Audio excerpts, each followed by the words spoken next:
Tracts are so effective. And do you realize that God wrote the first one? It's called the Gospel of John. In John 20, verse 31, we are told, "These things are written that you might believe that Jesus is the Christ, the Son of God, and believing might have life in his name." I could keep here all day with stories of how God used tracts to bring people to Christ. I love the story of the woman who was on the sidewalk, true story, and she saw a man walk by and disgustingly threw something in the trash can. When he had gone around the corner, she, out of curiosity, went over to the trash can, pulled it out, found out it was a tract. Was very impacted by the message in the tract, went to the church that was listed at the bottom of it, and came to Christ. At the same time, there are two things that annoy me greatly about the way they're sometimes used.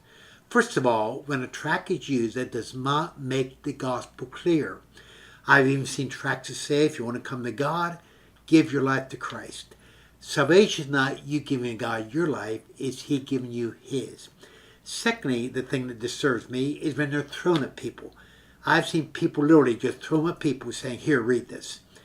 Tracts are to be used to approach people, not to attack people. With that in mind, may I give two suggestions when using tracts. One is make sure they make the gospel clear, that they explain we are sinners, Christ died for us, we have to trust in him alone as the only way to heaven. And secondly, remember, paper is cold, you make it warm. And you do so by saying, "May I share something with you that's meant a lot to me and to a lot of people?" I think you're going to really enjoy it. If you have some questions, I'd love to talk about them.